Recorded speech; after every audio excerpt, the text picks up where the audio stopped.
All right. And looks like we're good to go, and we are live on the show. Hi. This is going to be an interesting experiment. Welcome to Basis of the Game. We're talking about 7th Sea tonight.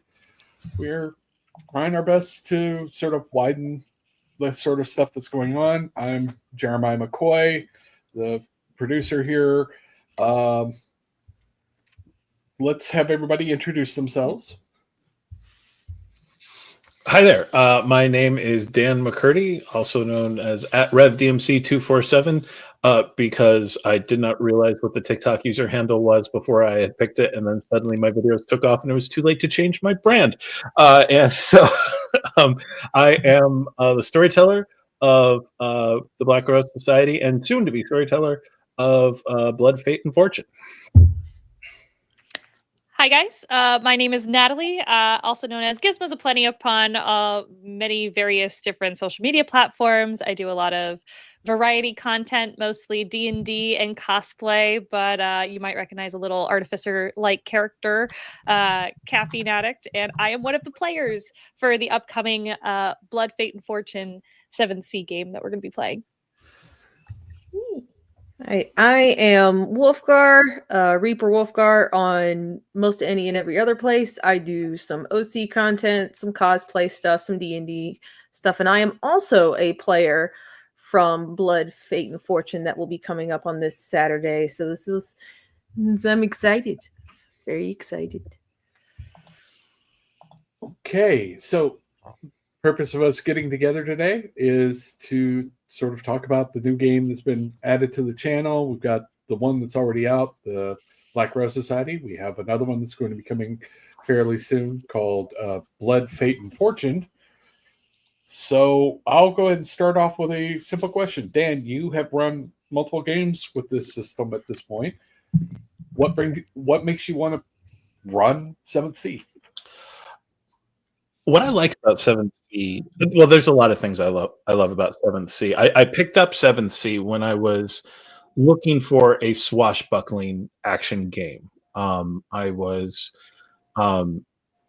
I happened to run into, they had it for sale at the Chaosium table at Gen Con, which I took as a little bit of because it wasn't even the last day when everyone's, trying to get rid of all their merch so they don't have to ship it back. It was earlier on, and I was like, that looks like fun. So I grabbed it and picked it up. So I wanted a swashbuckling game.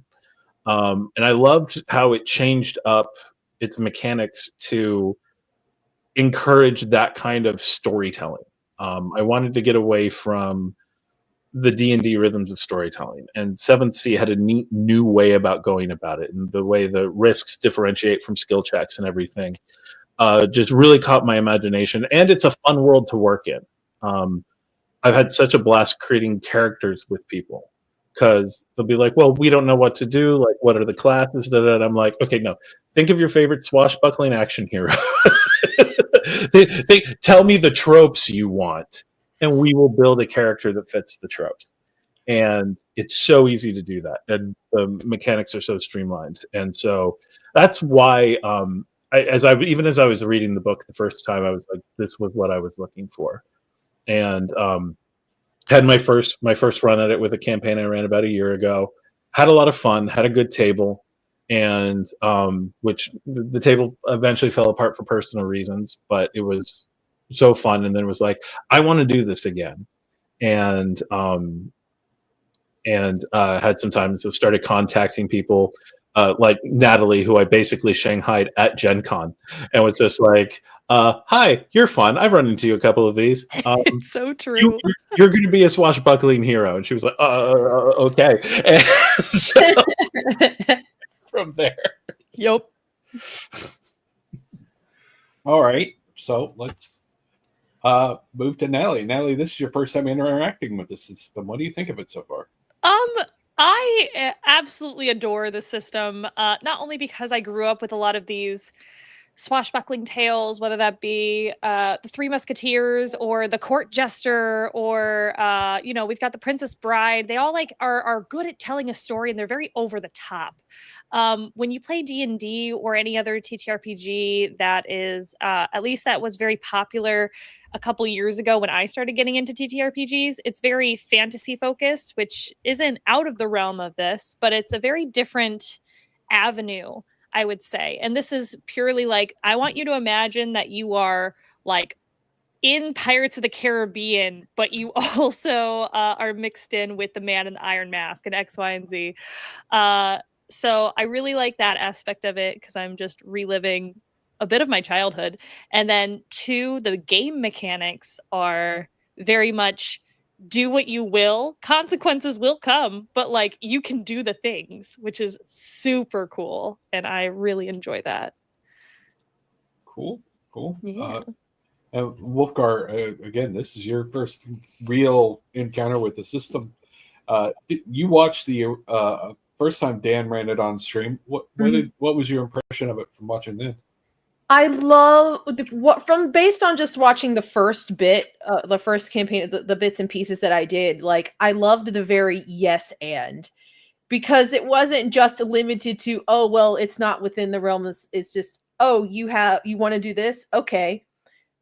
This, and it's the way the mechanics work to kind of are conducive to fantastical things, but also the intrigue and all of that, and getting everybody a moment to have their step in the spotlight type of thing. And then the way the story unfolds is something I am really looking forward to with Blood, Fate, and Fortune in particular, and what I've enjoyed seeing with Black Rose Society so far as well. I love telling stories. And this seems like the system for it to really tell a story and collaborate with the group as well. It's so fun. Okay. Well, did any of the 3 of you have any interesting questions come to mind while you were poking around and so on?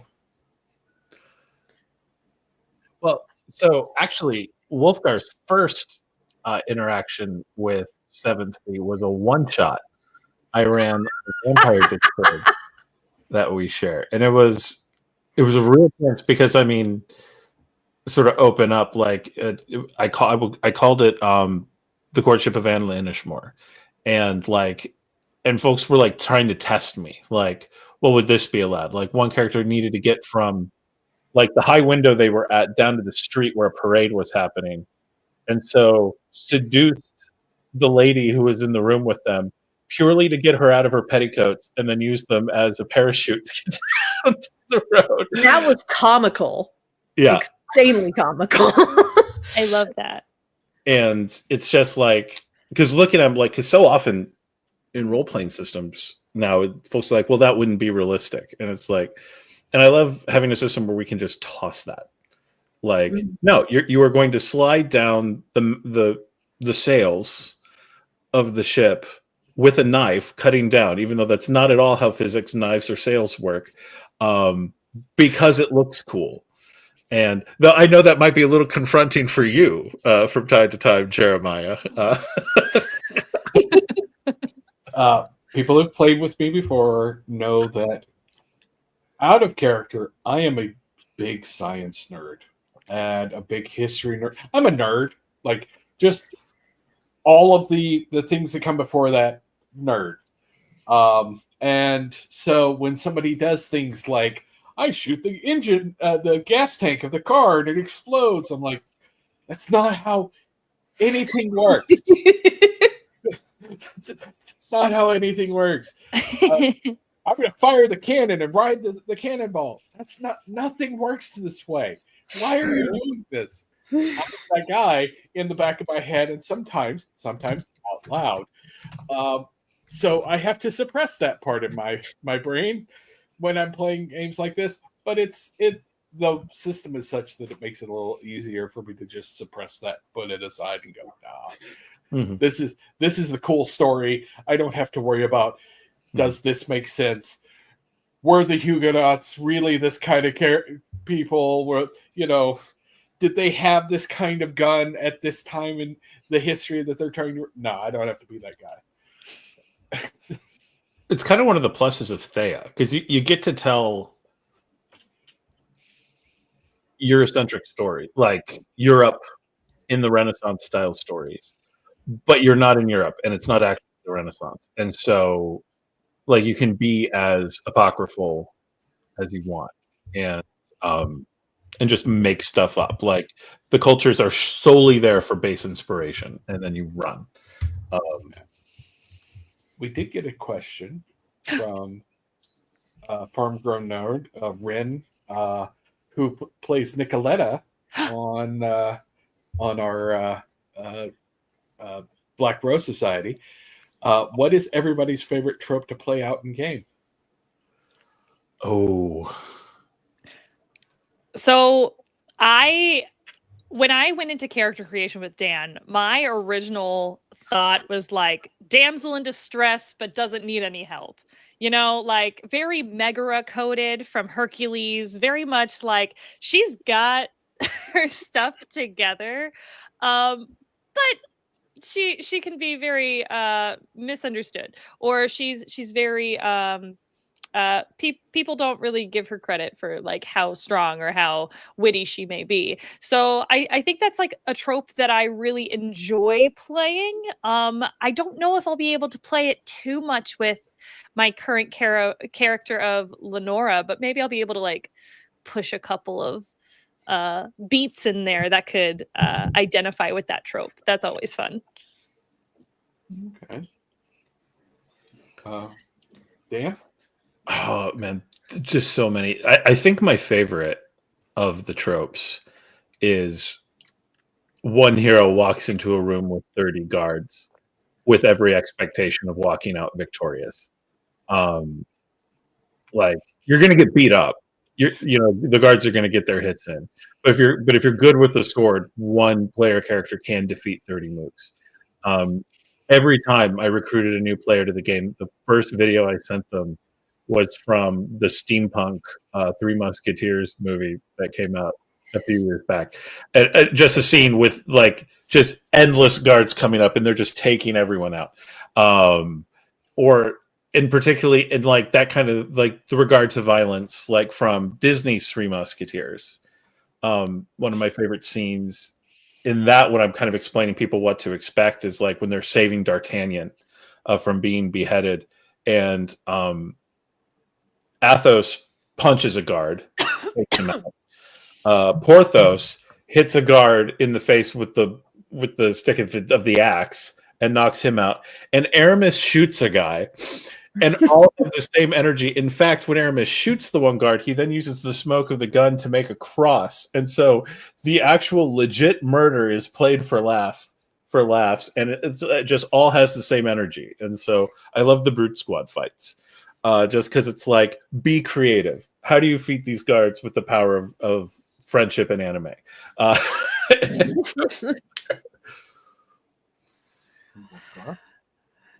Oh gosh. To hop into character creation with Dan, because what he didn't know by sending me that clip when he first pulled me into this is that I found a character and said that I want to be able to get one guy with a rapier, pull a dagger from my hip, and hit the other guy across the courtyard. Like, I want to do that. And he says, okay, let's do that. But how about this? And adds little things and like little sprinklings of stuff like that to give a character that you feel that I would feel comfortable just taking the reins and like, let's go with this. Because it's like being able to tell the story and have someone be as excited about telling the story of someone who is trying so hard to be good despite everything that says or may try to dictate that they aren't or shouldn't be. Like playing good when you have every reason not to be. Like not letting your circumstances warp you to, as it sometimes does tend to happen. I like playing out that thing of the inner strength of that, and also like just being able to do that, because that's just a trope that I find great and I enjoy a lot. And the character creation process for this system in particular is so fun for that, because literally these little bits you can springboard off of, and just it's beautiful. I love that creative process. Hi. I apologize for my tardiness. You are muted, Jeremiah. Dang it. How dare you ask us a question and then enter in on your own question? Yeah, Oh, no. Yeah, so since you are the questioner, maybe you should answer the question yourself. Yes. What's your favorite trope? Oh, I don't think I have any one particular favorite trope. I more asked that to see if how many of y'all I could get to stumble over. Well, how do you pick one? Because that's my problem. Well, that's fair. Fair. That's fair. I can't. My favorite trope is, well, I'm playing her, is the slightly morally gray, slightly unhinged plague doctor that's trying to do their best, but is kind of getting lost in the weeds a little bit here and there. The trope you play that you remind me the most of, even though you're not an inventor per se, and how your character works, you're kind of the Q of the campaign, in that you are the nerdy character, like Q from James Bond, like the nerdy character who's just there, like taking all the crazy. Meanwhile, bombastic action happening all around you, and Nicolette's like, "Ooh, this is very interesting. I should write some notes." And so just like the nerd who found themselves in an action movie, and they don't know why, they can't get out, and they're just rolling with it. Not quite mad scientist-y, but like on the verge of. Oh, just Tap dancing the line a little, towing the line a little bit, and that I kind of like that though. Characters should toe the line. I think from my standpoint, trope depends on the game, obviously. Different games, different tropes I like to lean into. For this particular game, this genre of fantasy, I think I like the broody characters with a past. I think that's fun. I get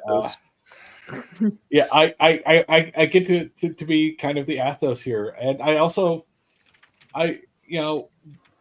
swashbuckling games, there's a certain amount of romance to it, and it's one of the few genres of games where I actually kind of enjoy the romance in it. Oh yeah, like D&D can often be a little awkward. You can be a little odd, but like it's built into the fiction of swashbuckling. Part of what you expect to be there. It's the same with like Vampire. If you're playing Vampire, you expect a certain amount of romance, because tragic romance is absolutely part of Vampire.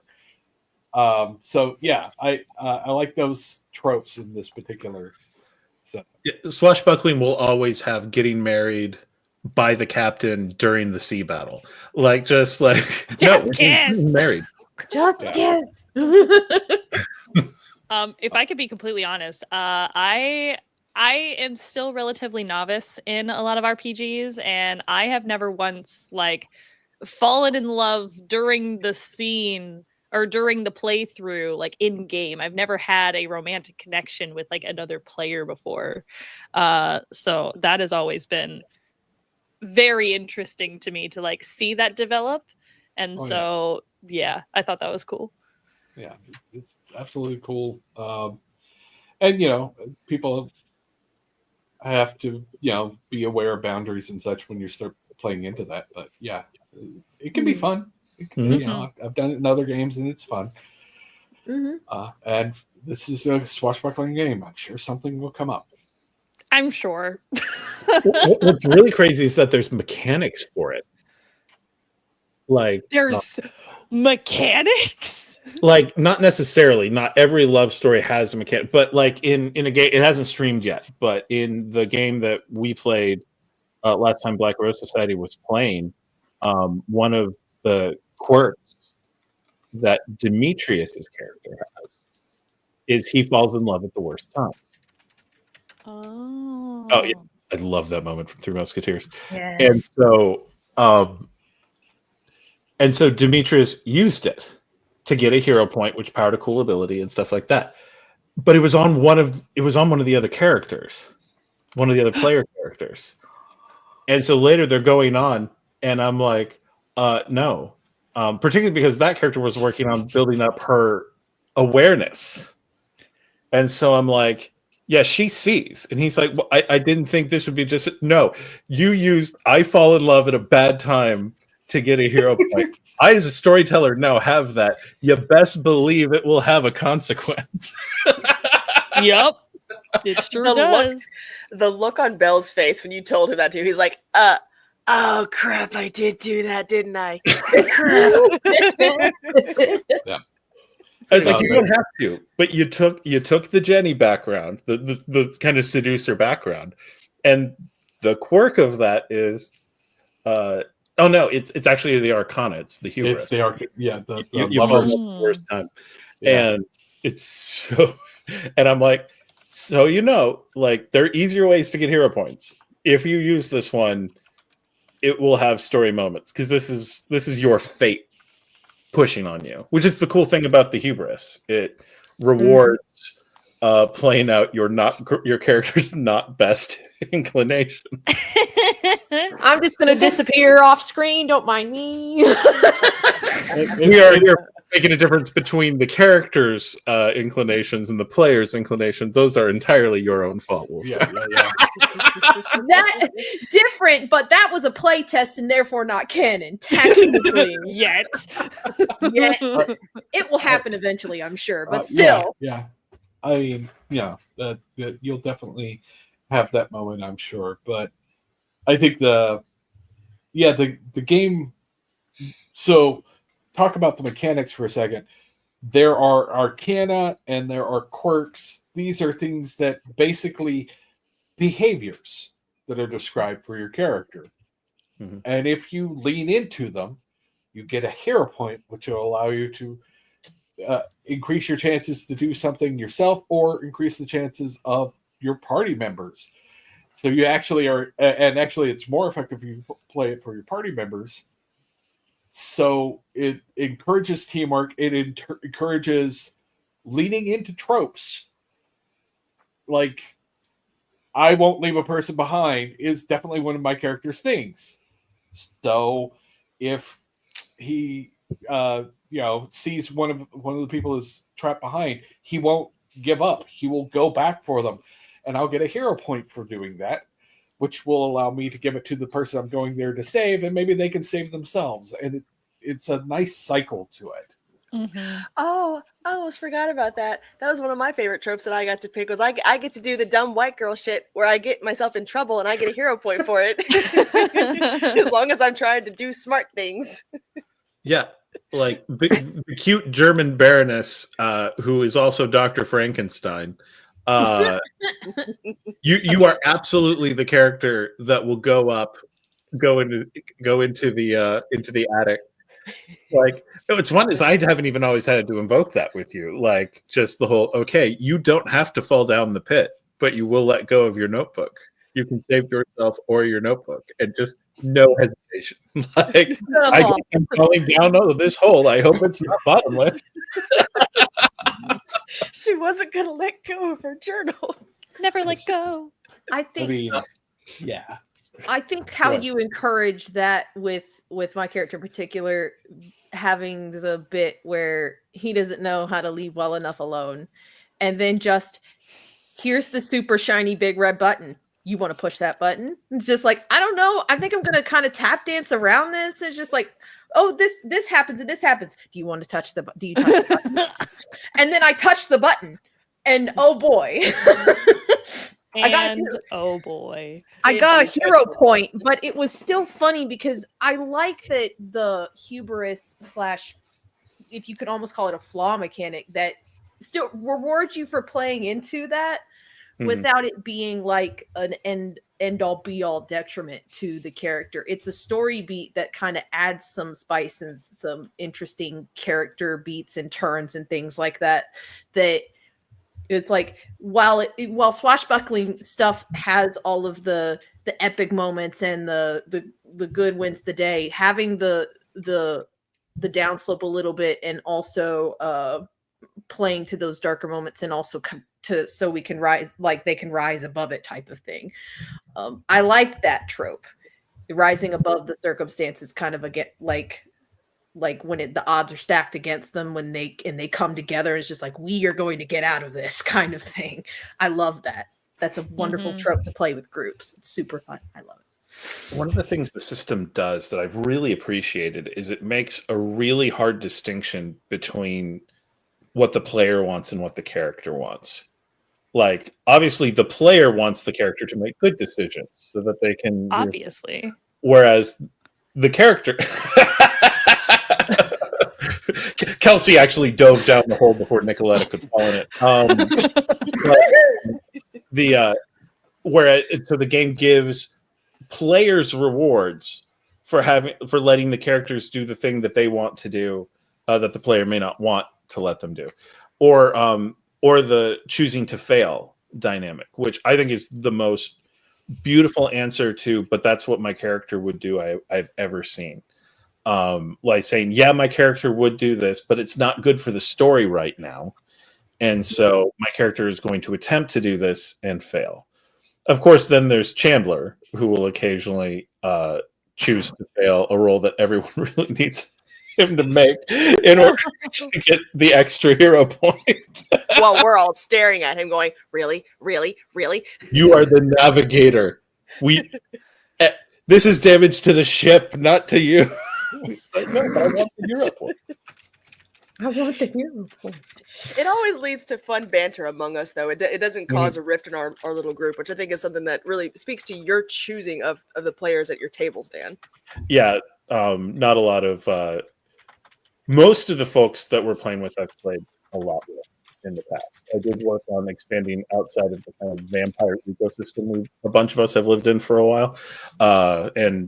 But folks who I knew would be good, like, I think I watched like 5 Gizmo videos, like TikToks, and I was like, this person, I barely know Natalie, but she's clearly perfect for session.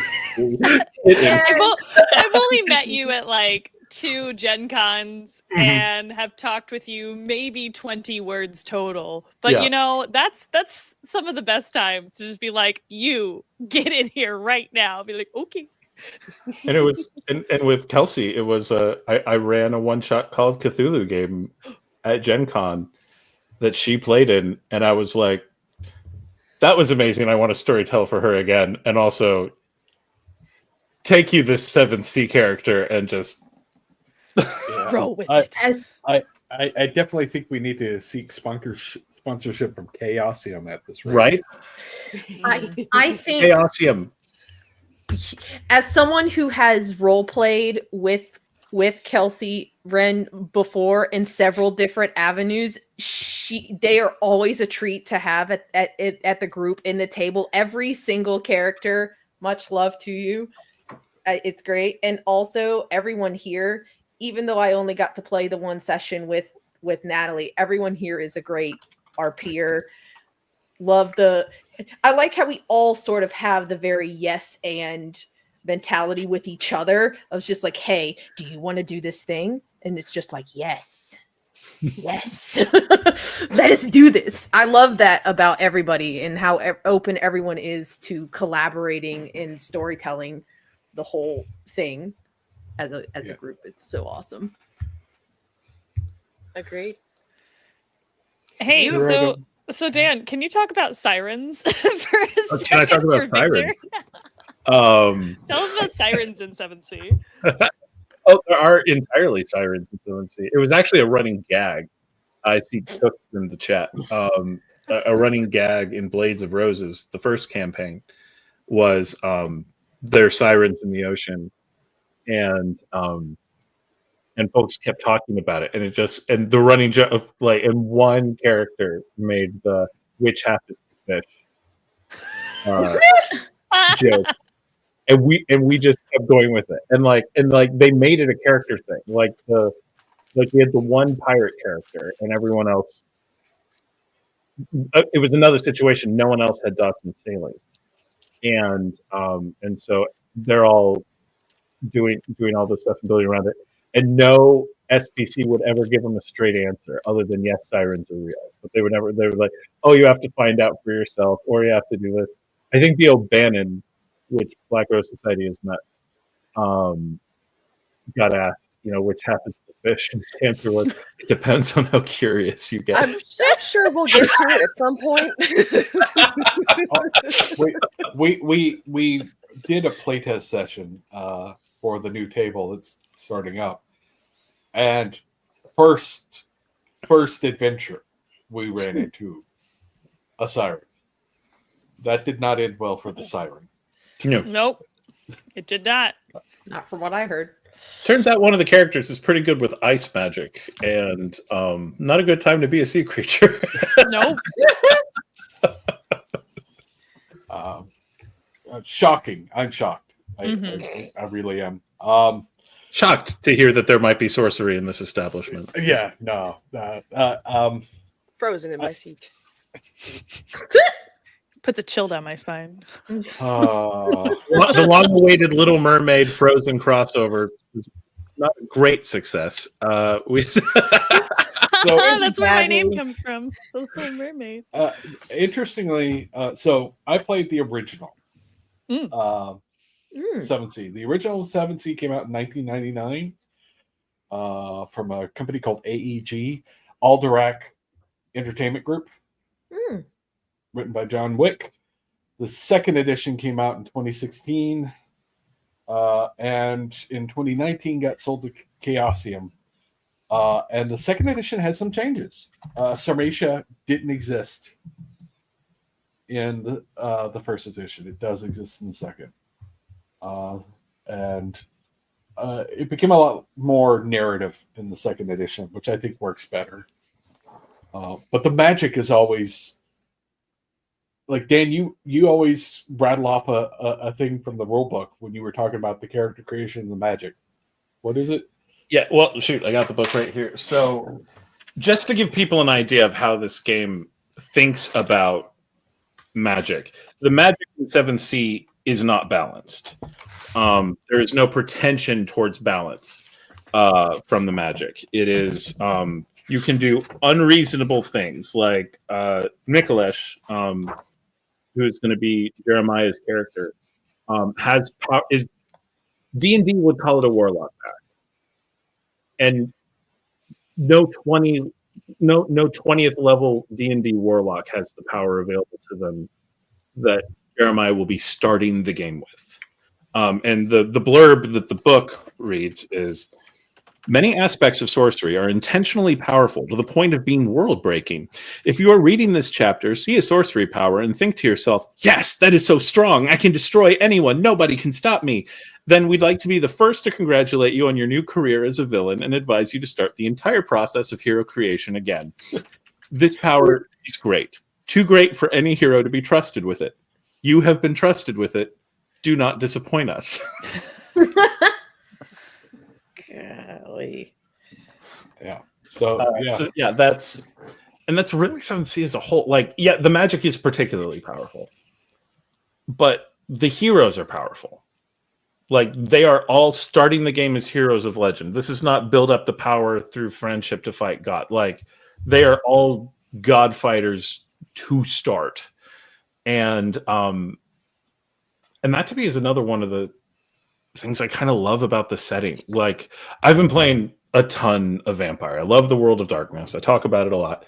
But you are always up against these overwhelming forces and these overwhelming threats, and everything is dark and everything's terrible.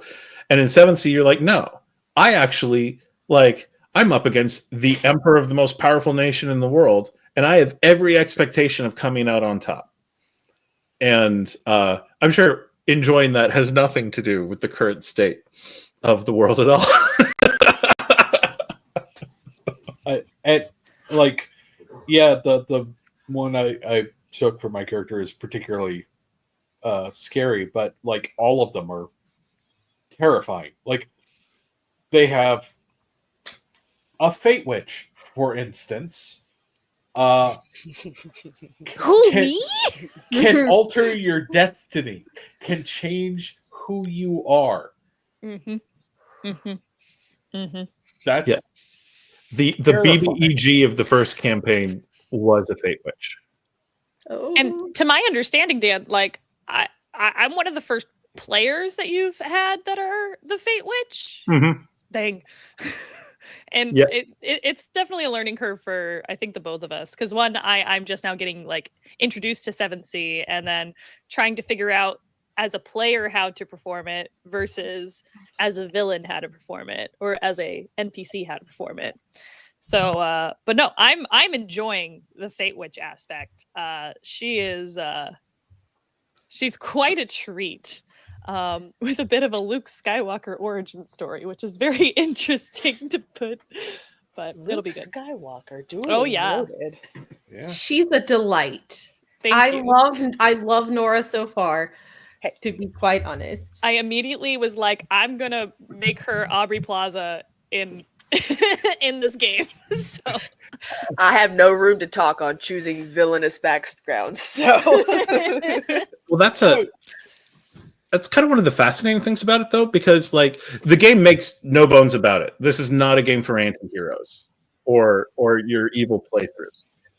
You are playing a hero, period, and like in a bunch of the hero backgrounds, like there's pirates, there's criminals, there's thieves, there's spies, there's assassins, and even their quirks go. That was who you are. You have chosen to be a hero now. And so the quirk comes not from living into your background, but how you rebel against it. Yeah. And it's just such a cool, an elegant way to show that. And when you have a bunch of players coming out of a game like Vampire, and they're like, this is how I will be sort of evil and nefarious. Chandler. I love you. It's the sort of reminder, no, you're a hero now. And the corruption system very much enforces that. Oh god. Yeah. Victor actually brings up a good point in the chat. What if someone gets hired to be the villain's hero? What does that make them, a hero or a villain? That makes you the villain. But we've done that. Yeah. Wow. We have brought in people to play villains because I know that. in a game like that, for it to work, particularly given how powerful the heroes are, the villains need to be powerful in personality. Like they'll have cool abilities, and sometimes they'll even like in my first campaign, I asked Basics as Jeremiah to play one of my villains. He did a great job as an Inquisitor. Through everything at the heroes, was the closest to taking a couple of them out that anyone got. But that personality, that overbearing religious persecutor, who in personality was so overwhelming, you needed that in order to counterbalance the fact that the heroes are just bringing so many tools to the table.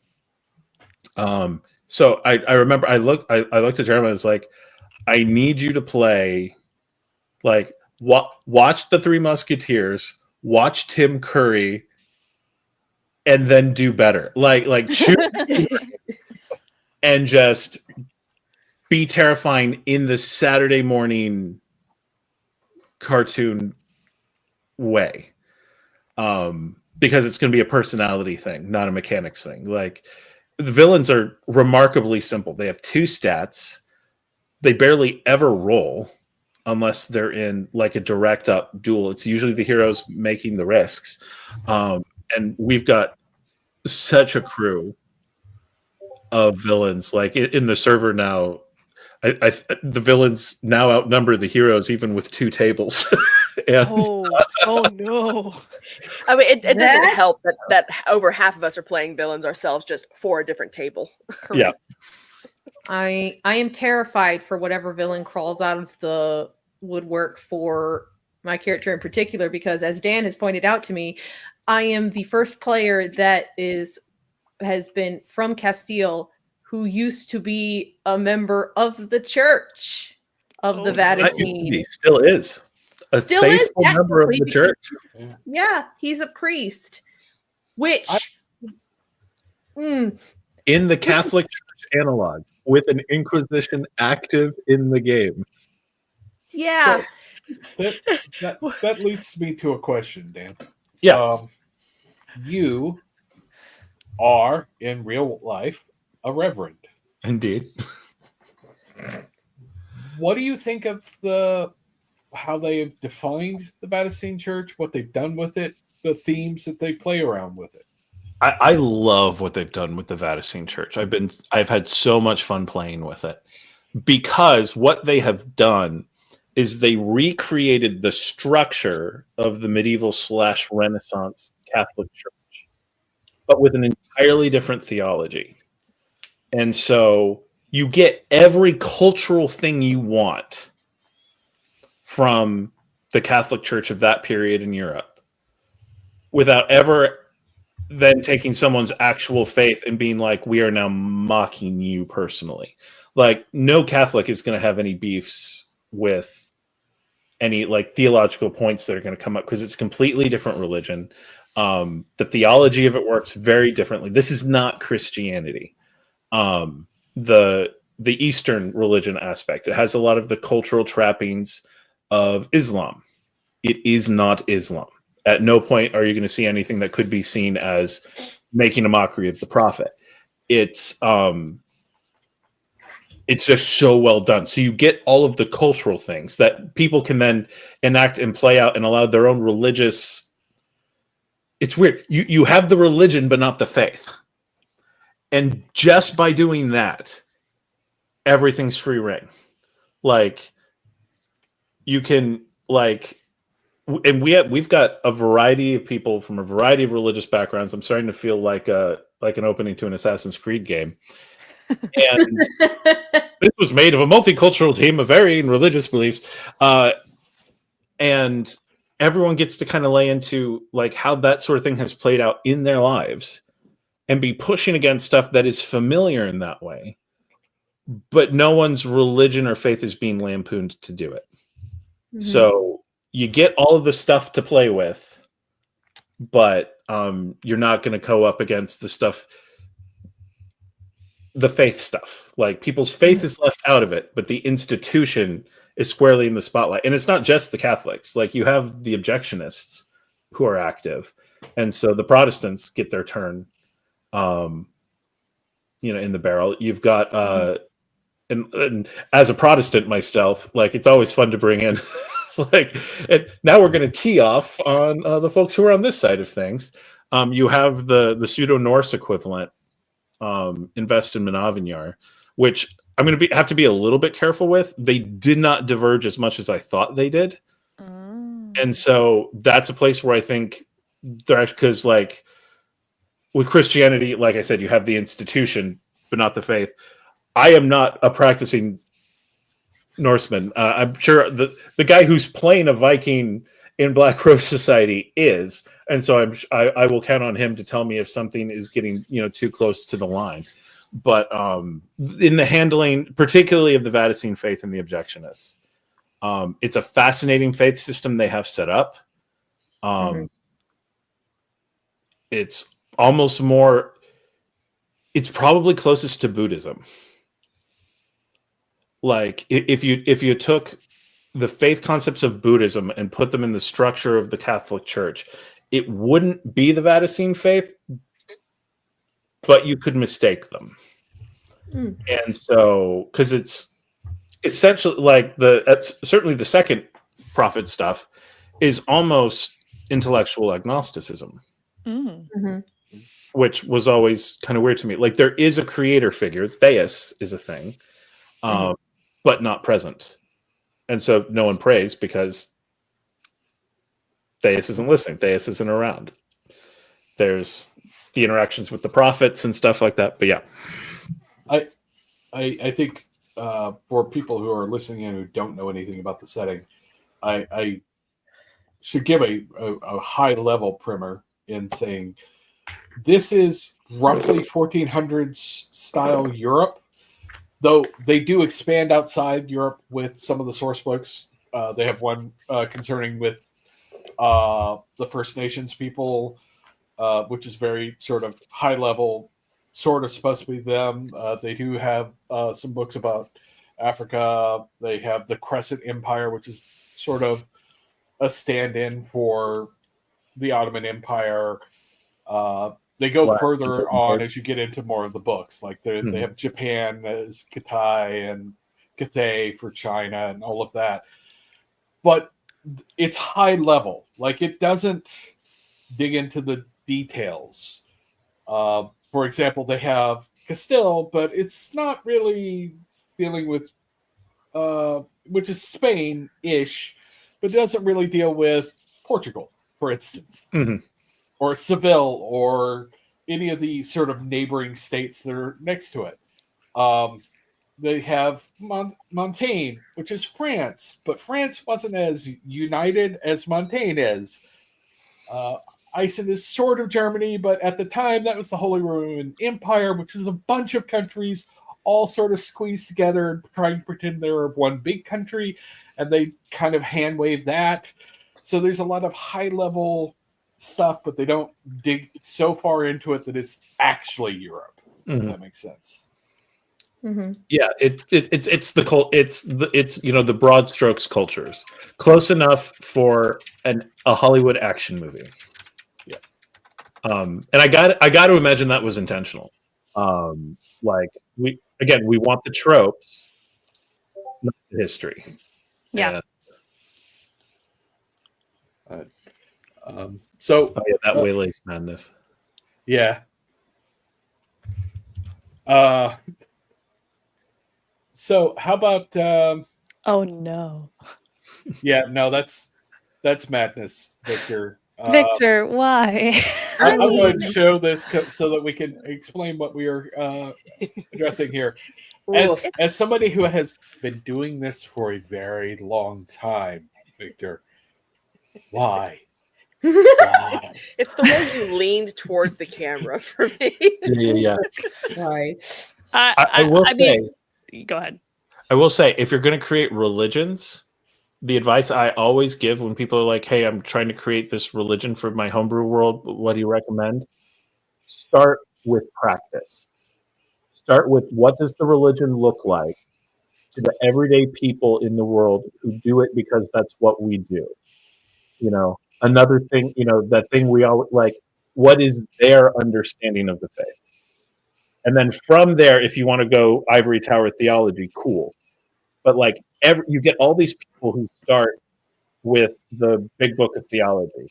And like I got my master's of divinity. I studied in one of the ivory towers. And it's like that's the theology never came first. It always started with praxis. Mm-hmm. And so start with what the day-to-day practice of the faith looks like, and then come up with the reasons. And then it will feel more real because that is how actual religions in our world formed. So if you're going to homebrew a religion, start at ground level. I have a question for the players. And I will answer it myself eventually, but I'll let everybody else go first. What's up?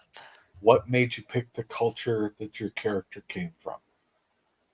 Oh, Ooh, that's a good one. That is a good one. I think Kelsey's first. No. That's what that meant, right? I know. But Get it? Nose goes last is the way it works on my other tables. All right, fine.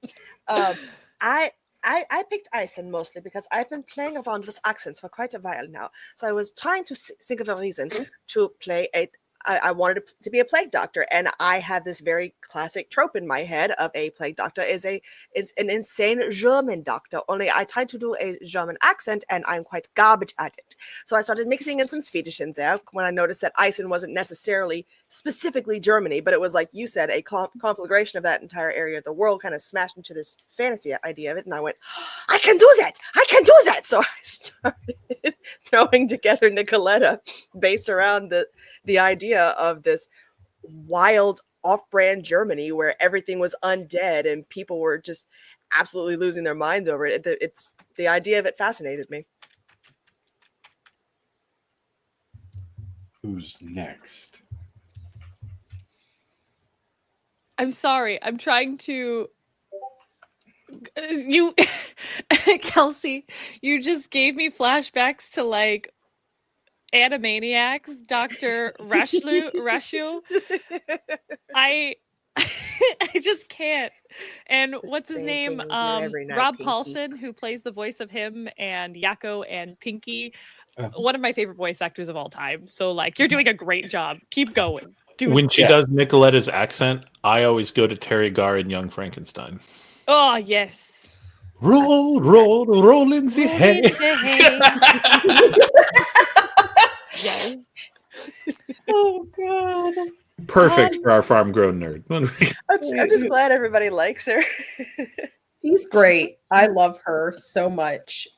The quirky bit of a like being a nerd and the hyperfixation of I found this little funny shiny rock. I wonder what it does. Oh, it lights up when I put it near things. Oh, this is very bad. Like all of I love the personality that you've developed for Nicoletta and the two episodes I've gotten to watch of her play. It's beautiful. And I also know that you're a great role player, so all sorts of funny shenanigans under all of the things. It's so great. I love it so much. You are an equally great role player. You are, as of yet, still the only other player I've ever been in a game with that has made me cry in real life. So bravo to you for that. I can't even remember how. Your dragonborn dad of our group gave my Ganassi a hug. Oh yeah. Oh, I remember that moment. Mhm. Ooh. Yeah, that made me cry in real life. Me too. It's and see it's moments like that it's gonna be good. But to circle back, I picked Castile simply because it was the closest to my own real life culture. I am part Spanish, part Hispanic, Mexican, and all of that. So like it was easiest for me to slip into, and since I am the most familiar with that the kind of mannerisms, that kind of culture, it seemed easiest to play in a system I am still learning and somewhat unfamiliar with. Familiar enough with it to know sort of like the mechanics and things like that, but to be comfortable in a character to play it like that is part of the reason why I went with Castillo. Because it was, Dan had said it's sort of like Spain-ish, and I'm like, I could do that. And it was awesome. I like it. Very unique culture set too, because like you had said, and it's the structure bits of it without making a mockery of a thing. Yeah. How about you, Natalie? I think that when I was trying to figure out a character, and I knew that there were a couple other people that are already involved, I had asked Dan if there was any other regions that hadn't been picked immediately. And he listed off a couple, and one that immediately caught my attention was Vadachi. Vadachi is this Thea's version of Italy. And so I said, why the heck not? Vadachi sounds fun. I am not necessarily Italian, but I love their food. And it can be a little interesting when figuring out an Italian accent. I actually had to take a moment in the YouTubes to figure out how an Italian accent would sound, which this is nothing even remotely going towards that, but we're trying every day. But not only was I looking at actors' guides to Italian, but I was also looking at Italians reacting to actors. What is it? Diction or dialect for Italian, and there is a little bit of a melodic sound to how they are. However, it's not as sing-songy as you may think on all the operas. So I'm trying to mellow it out a little bit. I just think that the challenge is fun. I think that the region is very interesting. Reading up on Vadachi and exports that are included in there, as well as the socioeconomic classes that are around, and how they have princes, I think it is, Dan, is very different. And so I wanted to play around with that sort of region, also to give the players an interesting place to go, possibly. Yeah, they definitely went for late medieval, early Renaissance Italy, which is more city-states than a unified kingdom. Sì, Italia, it's fine. As for me, as a player, Mikolos started with Dan making a comment that I needed to play something like Richard Sharp, who is a character from a series of books and TV shows from England about a guy in the Napoleonic Wars who goes from being a sergeant to, like a major, and he follows him through the ranks. And it's interesting. It's Horatio Hornblower on land, really, is what it boils down to. But I went looking for an army that would have professional soldiers, first off, and a large army. And the largest army in the game apparently is Sarmatian. Their army is huge. So I was like, okay, they would have professional soldiers. And I started looking at that, and then I was like, okay, I don't want to do the dueling thing because that's very noble, and that's not where I'm starting from. And so I looked at the magic. Let's look at the magic for Sarmatia. And I got to Sandaris. And I read Sandaris. I was like, okay, hear me out. Take Richard Sharp and have him cut a deal with the devil. Got it. And that's where why I ended up with Sarmatia. Sarmatia is interesting because they have a great little historical event in it where the king of Sarmatia was dealing with nobles who were out of control. Like, they ran a parliament that only nobles could participate in. And they were constantly passing rules and such, reducing his power and doing all sorts of things. He was really frustrated with them. And then one day he realized he had one power left that they couldn't take from him. So he made everybody a noble. Everybody in the nation has noble rank, so they can all vote. Democracy is an act of spite. I love that. It's like, that's brilliant. The more I dug into it, the more I was like, oh, this is a really cool nation in of itself. So, yeah. That's why I went with it. Does Dan have a favorite nation? Yes, I was going to ask him if he had a favorite. I like pieces of all of them. There's a reason why. So in the mechanics, my biggest beef with the mechanics is in character creation. There is an aspect of bioessentialism. You can only get this sorcery if you are from this nation, and there's even an advantage to take to basically be like, okay, I'm not from there culturally, but my parents, like, they want you to spend points to do that. And I like my characters to say, no, bioessentialism is bullshit. And take what you want and be where you want to be from. And because I like bits and pieces. First off, eventually my games become horror. They don't always stay there forever, but I like the horror aspects. And so Eisen has always figured big in the storytelling. And we'll always play world. Also, zombies is a great way to kick off a campaign. Like, why are we fighting together? Because the Walking Dead are here. We will worry about every other motivation in a second when the Shamblers are no longer trying to eat our brains. So it's a great way to kind of start everyone in the middle. We were very Castile-centric in my first campaign. And I think there's a lot of interesting stuff happening out of Castile. I love. Okay, what if the Vatican was in Spain? Really, what they want.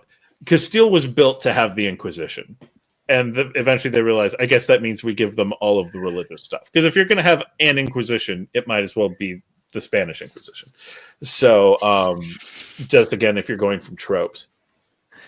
Don't quote me on that. Quote me on that. And give me that quote in the wrong in one of my professional circles, and I might end up in a lot of trouble. I'm getting to know more and more about Vestin now that we have characters who are connected there in a campaign, and there's a lot of fun stuff, a lot of neat stuff to dig into with them. Though, if I had to pick, gun to my head, a favorite, it would probably be Inishmore, which is the Irish. So shocking. McCurdy likes Inishmore. That are the Highland Marches, but Inishmore has such a cool little national vibe. But they're a part of the Glamour Isles, which is fantasy Britain essentially. Which is Fantasy Ireland. Well, it almost feels wrong to say Fantasy Ireland because I don't think Ireland's actually real anyway. Just the stories I get from it from my family, I'm like, it is Middle Earth essentially. You have Fantasy Ireland, Fantasy Scotland, and Fantasy England, and we have someone on the server already who's very angry that they didn't get Fantasy Wales. It's like, yeah, no, sorry. Or Cornwall. But Inishmore, it's also weirdly at the crux of a lot of what happens. Like, it's a small little island nation that's been conquered by a nation that was conquered by, on and so forth. And its king, the O'Bannon, at this moment is my favorite SPC. My favorite non-player character. He's just so fun to bring in. And he's half Fae, and so he can randomly appear anywhere and cause trouble. He's generally good, but is half Fae, and he can't help you unless you make a deal, and just all of this different stuff. And there's so much. Abby was not. Alistrina was kind of a last second thing. Abby was going in a different direction with her character, and then was like, what if I just wanted to be an Irish soldier? And I'm like, oh, thank God. I get someone from Inishmore. Bring the O'Bannon out. So I love aspects of all of them. I always want to bring all of them into the story. I always want my characters all over Thea so I can use all of the toys that the setting gives me. But if I had to pick one, it would probably be Inishmore. That tracks. Mm-hmm. Okay. All right. So how about this? I don't want spoilers, but how about hints of things to come in both campaigns? Okay. Ooh. Hints of things to come in both campaigns. Well, corsets, and more corsets. Yeah. There will be plenty of corsets. There are a bunch of cosplayers amongst our players, playing characters who have really cool image options for them, and particularly among the villains. Like, at one point, I'm like, someone's gonna give me the side eye when they see the villain list, and it's like, you've got a bunch of very attractive people playing, and you put them in a situation to play borderline evil, manipulative women, and I've been accused of having a type. So, you've not been accused, Dan. No, you have not been accused. You have been diagnosed. Peer reviewed, my friend. Review, friends. Troops long past review. So things to come. First off, villains. We've been mentioning them. Villains that are specifically attached to our heroes for story significant ways, whose job is to come in, be over the top, to lose, but to lose spectacularly, and in such a way that tells a really good story. Again, they can win. It's just really hard. The mechanics heavily favor the players. And so rather than pretend that's not the case, I tell people, play it up. Treat it like a wrestling match. Like, they give you a hit across the chin that's one minor wound, fly across the room. like you got smacked by the Undertaker. So villains will be a big thing, and a lot of them have a direct story connection. I am playing around with potential redemption arcs for them. Some villains, it's a possibility, and this is going to be very based on the interaction of the heroes. But for most of the villains I've had a conversation with, if these things happen, your character might potentially see the error of their ways. Just because that's a kind of danger I want in. I don't want the heroes to go straight to, well, now I guess we got to kill, because you want the heroic, and it doesn't make sense because, if you just came out of a fight with a brute squad in which you shot half of them, suddenly getting all worried about taking a life because a guy has a name does not make sense, but it's the trope. So that'll be a thing. Cartoonish villains that also get to be complicated in their own ways. The Black Rose Society table, well, that's a good thing I can say about them. The way you said that when one of the players is literally right there. Yeah. It's like, and others in the chat.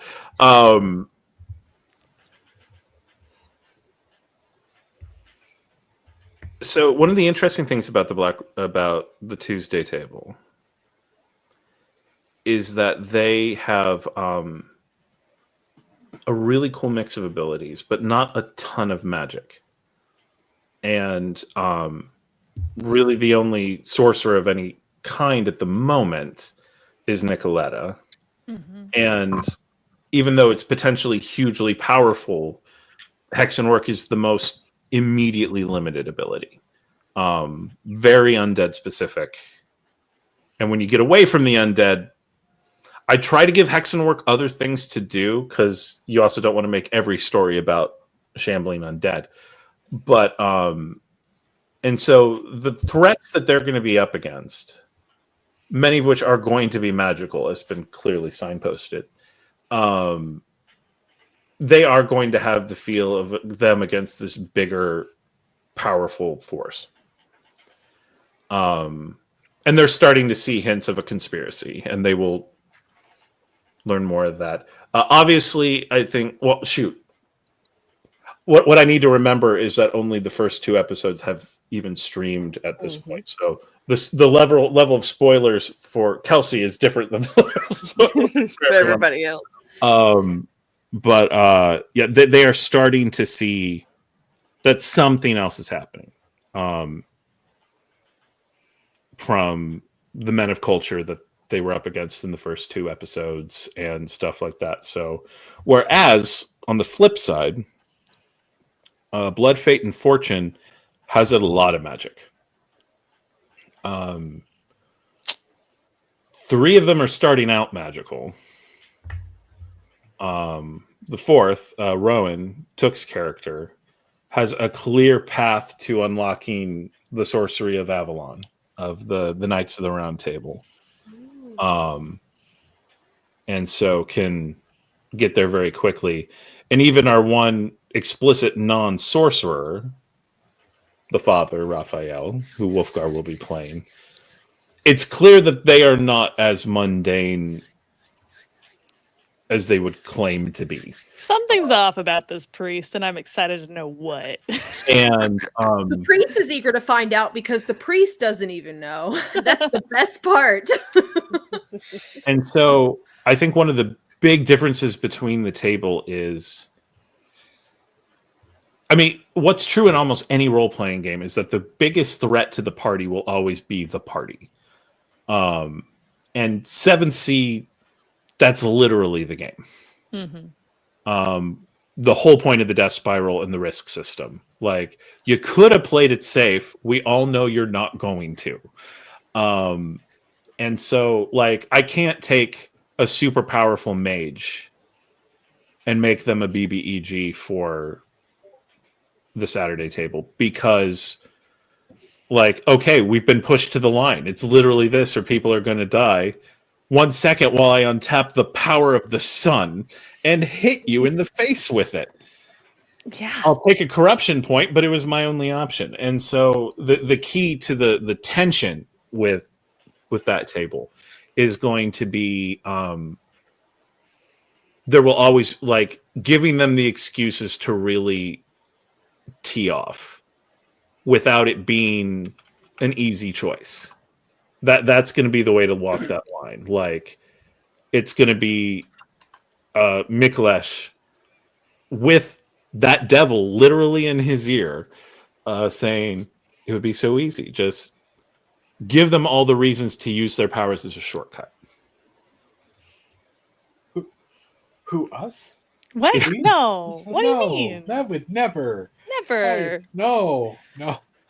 I'm so looking forward to seeing this heavy magic table play because, like you said, the magic at our table is mostly me right now, and what little arcana that I have is mostly preventative. Mm-hmm. I think it's going to be interesting from the standpoint of Miklos because he doesn't want to use it. Mm-hmm. Like, he has this absolutely devastating power, and he will only break it out if he has to. Mm-hmm. I don't know if Lenora knows the full extent of her power. And I think that's what is hindering her use of it. So, because, like, she'll use it routinely because she has no empathy. But I don't know if she knows what it really does. Oh, really? Do tell. Oh, well, you're going to have to find out once we start airing, aren't you? That was actually a fun part of your character creation process. Was you, like, because you were about to actually go to your third dot of empathy. Yeah. And then I was like, but you're a character who's never had to, you've never needed empathy. At least not to that level. Yeah, you can look at someone and see, oh, this is your deal. Mm-hmm. And so, like, somewhat like you've literally had, the Dummy's Guide to Human Emotion just in your head. And That happened. Yes. ooh, I Sorry, thought someone new jumped in. I was like, who joined? Who joined? No. Nope, Who's no. touching things? But I like being a circle. No, I'm just kidding. I No, think clearly only Jeremiah can be a circle, and the logo and his thing over here. He's a circle twice. And now he's looking at the There. screen. Yes, you're all circles. we're all circles. I think something that I didn't know until we got to play, like, really got into the introduction to the little playtest that we were doing, is how Castile itself views magic. And given how different they view the magic itself, like, and it's always treated with caution and always looked at with you, like, at least from the Second Prophet's perspective, where it's like you want to educate and you want to do all these things and stuff like that. And being the kind of person that Raphael is, and being stuck in a table where everyone is either is pagan for the most part and touched by some sort of magic, and he is not technically touched in the same kind of magic. In fact, to the point where there are no native sorcerers from Castile. If what I was given right, so to have something like to have that kind of difference with all of these things steeped in magic and everything else, and then you have the one person who isn't technically steeped in it but is still aware of it, and is just, the whole table dynamic is going to be very, very interesting. I am looking forward to seeing how that plays out and develops. Yeah, it's I going to am be too. like a neat, because that's a very neat character thing. It's like, you don't believe that sorcerers are inherently evil. You don't believe that they need to be hunted down the way the Inquisition does. That doesn't mean you're comfortable with it. Yeah. Like someone who has always been LGBTQ affirming, Mm-hmm. but has never been in a social circle with someone who they knew were gay. And so the first time they experience it, it's one thing to say, no, I don't believe all that religious nonsense that says that they're horrible. But when that's been the only voice you've had in your head your whole life, and now you're needing to put it into practice for the first time, that's going to be confronting. Yeah. Really cool.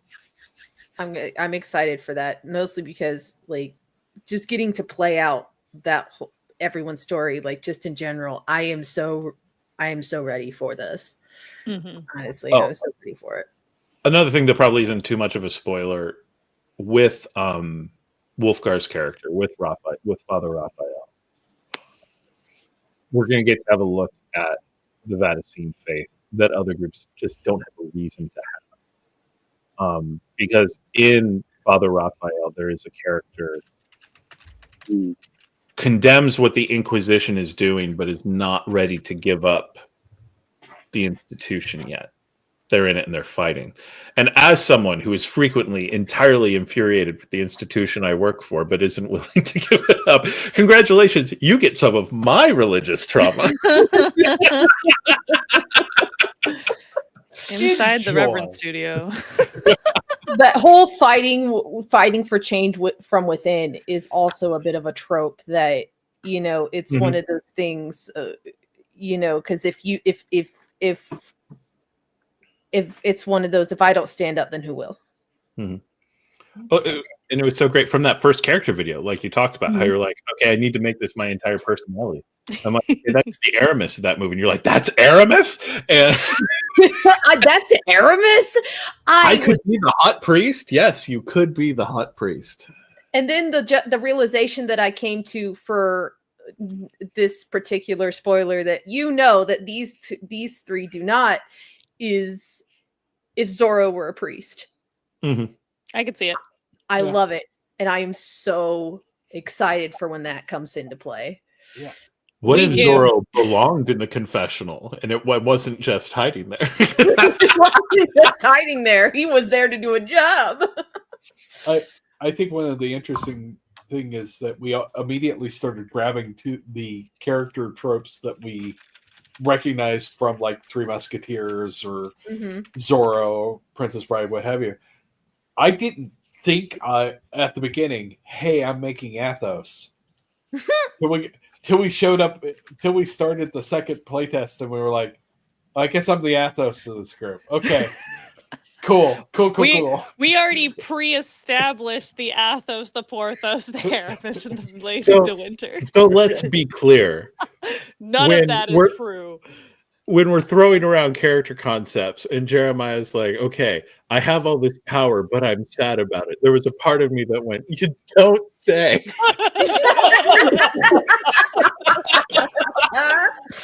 Oh, God. I didn't start there. I ended there, just to be clear. The point was that you got there eventually. Yeah. That's sort of like someone jumping off a diving board and saying, I didn't start in the pool. I just ended up there eventually. So great. I'm here for this. Incredible. Absolutely. I love the energy we've created in the studio today. I love the energy being harnessed in the chat right now between Victor and Took and Gizmo and everybody else in the car. Full on war. Love to see that. And of course the war is also on Wolfgar. Yeah. Not even 5 minutes after my character showed up in the playtest. This is why those two are laughing like gremlins right now. Not even 5 minutes after the priest walks into a bar that they are also sitting in, that they look at another character by the name of Rowan, who Took, I guess, is playing, and said, they're going to be a thing, right? What are you talking about? They're going to be a thing. They already are a thing. They've looked at each other once and were a thing. Look at us. This is us in a thing. I think Jeremiah messaged me in the sidebar being like, how much do you want to bet they're falling for each other? And I go, I'll give you 5 shillings. We had no chance. Took is right in this regard. We had no chance whatsoever. And it was funny because we were leaning into that. And it was just just that's how you know the vibe at a table, and then for a story like this is going to be immaculate, is when you can already immediately crack off with the jokes and stuff, and already have these little bitty ships and things like that. I love it. Yeah. No, Though absolutely. it should be pointed out, they were not the apparently only pre-fated group, as in that same playtest session, there was a moment when Rowan, who has been mimicked having two sock puppets, explaining the romantic tension between Mikulesh and Lenora, and this went on for a good like 3 minutes. Good, At like least. 3 minutes, and then Lenora just pops up behind him, being like, "Excuse me." Canon. This is how Rowan conveys what's going on. And this is the thing, like when we do playtest sessions, I always say it's not necessarily canon, because I want people to be able to exercise their abilities and figure out how it works without worrying about long. It's like, I'm not going to kill your character before the campaign has even started. If things go totally off the rails, we can do it. But yeah, there are always tend to be canon moments that pop up, and good shared experience between the characters. And so that was one of Rowan doing the sock puppets to Mikulesh and realizing Mikulesh was not looking at her but over her shoulder, because somehow the tiny Vodachan woman was looming over the shoulder of the Avalonian muscle mommy. It doesn't have to make sense. It's 7th sea. She found a soapbox to step on, so she could. To add to the comedy of the imagery, here is my 5'10" Castilian priest, the 6'3" Avalonian Amazon muscle mommy of it all, and it's just like too. She's got a uniform and a title. Exactly. Okay, see, this is what I'm talking about. The imagery alone is just comical, because it's just, she's gonna just pick him up by his scruff and just drag him places. Chat, as you can tell, we are very excited to get started filming for Blood, Fate, and Fortune. But this is your chance to go and check out the Black Rose Society on the Basics of the Game channel on YouTube, because there's VODs on there, and you should check it out, because their story is heckin' awesome. I love all the characters so much.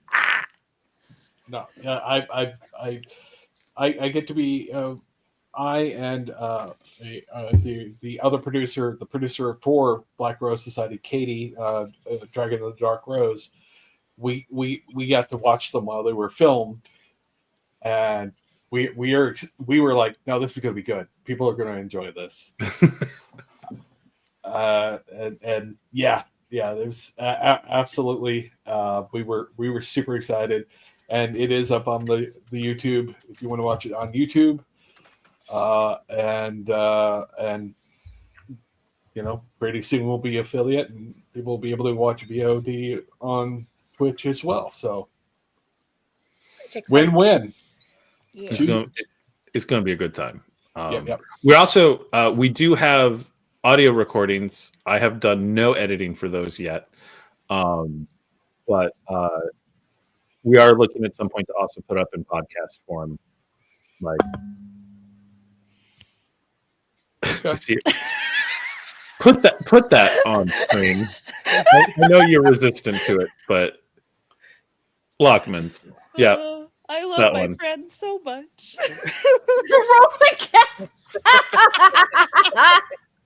So this is going to be the audience energy of Blood, Fate, and Fortune. That's It's fate. Oh man. Giant woman. No. Now, chat, make sure that you're following this channel, because I need this energy anytime we're showing on one of our streams. That, to my understanding, are going to be pre-recorded, but they're going to be put on, and we're going to be, available for first watch as well. Correct? Correct. Cool. So check that out. Oh, this is gonna be fun. Oh, my I am goodness. so excited for this, honestly. yeah. I've got an amazing group of players. That is the thing. Seventh Sea does not require a lot of ability. It's not very strategic. But it is, you gotta have good role players. And I do. I absolutely do.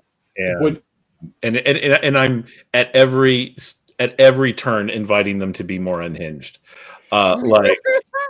So I have never said no. No, we have not.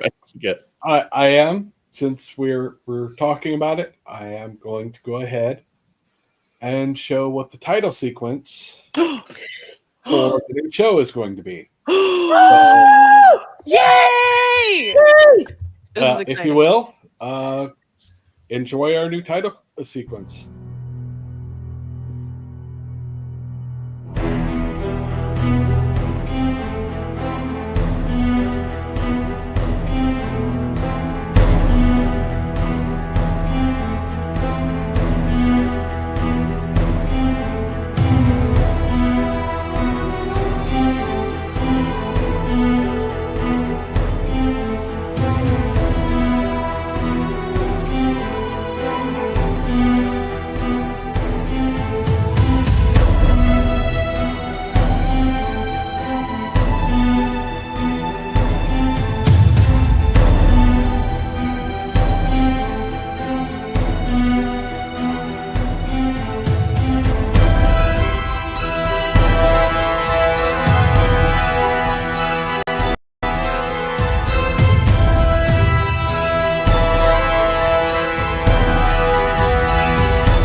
It's gonna be good, Chef. Yes. I'm so hyped right now. Also, I'm so hyped all right those now. images, with one exception, all those images, with the exception of the picture that we used for Rowan, are from the base books of the game and the of 7th Sea Second Edition, and the Arcana are from the specialized Arcana set that they put out as part of the Kickstarter that launched it. And Chaosium automatically, just written into everything that they do, allows actual players to use game art, anything that they've published, to help push the game, which, as game publishers go, is freaking awesome. And so, I mean, no joke at all, given that I also love Call of Cthulhu, Chaosium, the moment you want to give us more stuff that we can put in, show your awesome games, you know where to find me. You should be happy to show it off. Yes. See. Yes, not more corsets. Yeah, there were corseted images, but none that fit particularly for the characters. The corsets will come when the cosplays get busted out. Oh, trust And having me. already I'm had already a couple ready. of those in recording sessions of Black Rose Society, let's just say when Verity brings out her full Verity, that actually caught us by surprise. Mouse arrived late at that recording, and so we go into opening credits, ready to come back from gaming. She's not in, and over the course of the credit sequence, she appears and is just there and is in full gear and comes up, and I'm like, "Oh, hi! Oh, Whoops. 404 error, storyteller not found." Mm-hmm. Oh But, man. we are coming up on an hour and a half. I think we probably should call it at that. Thank you for everybody who showed up and joined us. We are so happy to have people get excited about the games that are on the channel.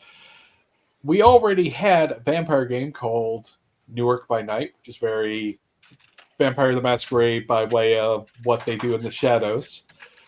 And then we have